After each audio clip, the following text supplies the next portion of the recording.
Oh, hi Hey, everyone. it's Cinemondo, and guess what? One of us I was wrote a just book. reading a little bit here. We like subliminal seduction, subliminal advertising. So we're just going to sort of talk about Burke's wonderful book that if you don't know anything about it, Burke sat down during the pandemic and wrote a book about his... During the writer's strike. Oh, sorry, the writer's strike, not the pandemic. Both the same thing. Yeah. 100 movies that he wanted to talk about. I don't know if you consider your 100 favorite movies, but there are 100 movies, right?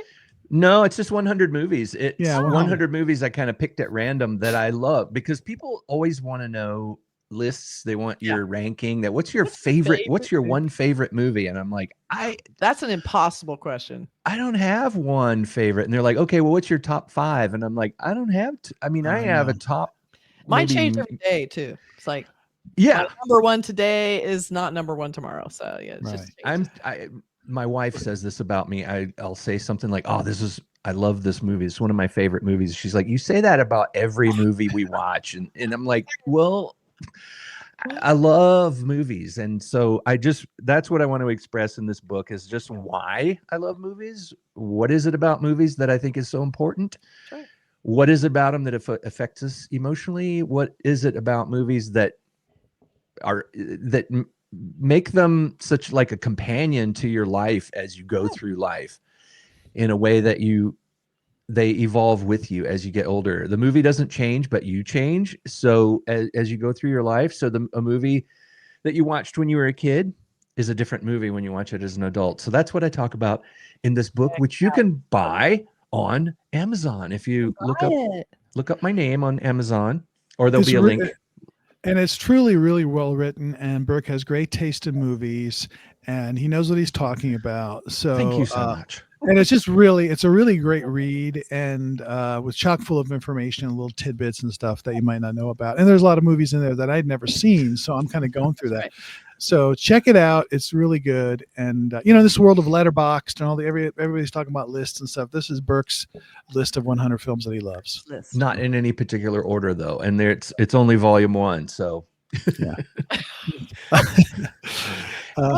Anyway, plug over. One of my favorite things is horror movies. So one thing I've discovered is that India does great horror movies, but they do a lot of them. So it still seems like kind of one that they're still figuring out, that sometimes they do it, sometimes they don't. It more seems like when I find that they've done one, it's usually very special. So I definitely want to check out this trailer for... The film is called Chhorii 2, and that's translated. It's a Hindi language horror film, and that's translation to Girl, Lady, Woman 2. Okay. Interesting. Well, probably one or the other, girl or lady. Girl/lady/woman. Directed by Vishal Furia, and it stars Nushrratt Bharuccha in the lead role. And it's a sequel to the 2021 film Chhorii, and it's a sequel to Amazon Prime. Yeah, it's a sequel to that. Which is a beautiful poster. Yeah. We actually did a trailer reaction to this. Yes. Yeah. That's so cool. The reflections are very different. Very creepy. I love the cool eyes. So this poster is the new one, which is also a gorgeous poster. Great job. And it takes a lot to show something new, and this is very fresh and new. Like, I love the eyes. It almost looks like stone, but I think it's actually this person's weird scarred skin. And the fact that kind of goes back in infinity, like the mouth over and over again, like the background is super creepy. Really well done. It kind of looks like an egg shape, and since this is about fertility and babies, it kind of makes sense. So yeah, what's the symbolism of the O with the 3 dots in it? It's like the O and the child. I don't know. Some sort of trilogy or trinity of something, or maybe that means Chhorii 3 coming soon. Maybe, but it's an Amazon Prime. It's an Amazon produced film, and it's premiering April 11th, so you can currently stream it on Amazon Prime Video. But let's check. They come out right away. Yeah.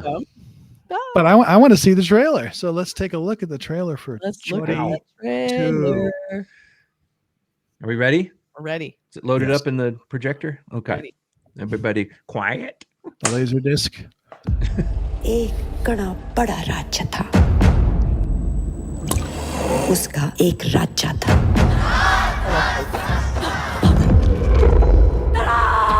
एक दिन उसके घर Oh, पे that doesn't look छोरी good. का जन्म होया राजा गुस्सा हो गया गुस्सा क्यों क्योंकि राजा ने छोरा चाहिए था छोरी तो कदी ना फिर क्या हुआ फिर राजा ने अपनी दासी तय बुलाया कौन हो तुम सुनो मेरी बच्ची बहुत छोटी है क्या करने वाले हो उसके साथ सुनो काट दो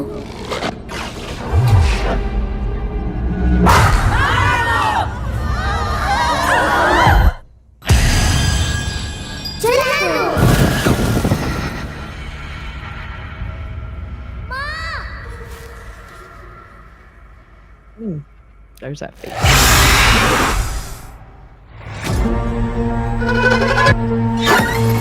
दासी की शक्तियां कति जहर हैं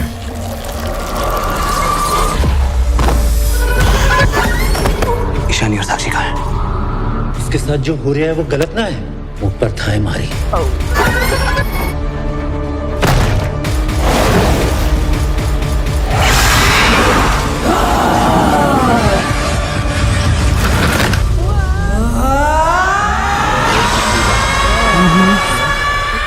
क्या वो राजा अभी भी जिंदा है I love this drawbridge thing.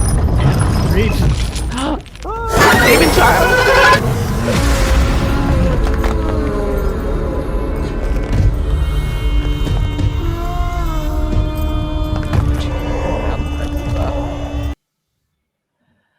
That was very cool on a few levels. One is that it looks like just almost 90% female characters, which is so unusual in most movies. So I love that. It was like mostly all about women. So that was kind of interesting. Yeah, it seems like a cult, like a Yeah. Indian version of Midsummer type thing, perhaps. Maybe, I don't know, like a fertility kind of cult. See, Or well, you but know, then it was like a king wants a son to be the king. But yeah, when the daughter comes along, they're kind of like, damn it. they have to sacrifice or something, Yeah, or that's but Game there's of some Thrones evil shit right spirits there. going around and ghostly Where was the apparitions. time? What was the time? Like when you think this was this something long ago? But there was a shot of a guy that looked like more like a modern. He was holding the lantern or something. Or There's a woman. The main woman looks like she's wearing really contemporary clothes and has contemporary hair and makeup style. Right. Yeah. So it looks like maybe there's it's present day, but the cult is sort of It's in kind of regressive. medieval or primitive. something. yeah. It was it looked really well produced. Like the sets and stuff were really cool. And, Yeah, production design's beautiful. Yeah. Catacombs and you know, maybe a lot of symbolism going on in there. You know, I didn't really catch what's going on, but it looks really cool and something you can watch immediately. For us, you know, not some weird bootleg copy that we get. We don't get those. We've heard about them though. Yeah, we've heard about We hear it. those exist. I have no idea how to find them. But I love the idea of like the folk horror aspect where you have all this primitive magic, this black magic or voodoo, and then I love the idea. It looked like the big well. When I was in India, I remember they had these big wells like that in a lot of villages. And when you see them, there's no guardrails. There's no you can just fall around. down. So it's it's creepy. like those just seem kind of dangerous in general. So I think it's really interesting when you see those. And that one looked like it had all kinds of steps. You know, there's like first it's just a well, and then it starts like gaining, you know, like significance with different kind of design and different things happening in them. Yeah. And then here she is stuck at the bottom with all these other creepos. Oh my god. But It's always scary. Scary when you're in a pool of water or some sort of, and then all of a sudden, it's all I think of the Ken Wiederhorn film, you know, Shockwaves, where people come out of the water and just sort of like that's creepy. That's just inherently that movie. scary. Oh my god, it's just Shot in Florida. Yeah. The interesting thing about the production design from my career in films, always working in art department, was looking at things like this and wondering if a lot of stories that have things about cults and things like that, where you're basing it on like Midsummer or whatever. Yeah. The production design is really important because you want it to look old timey, you want it to look ancient and like something that's been around forever.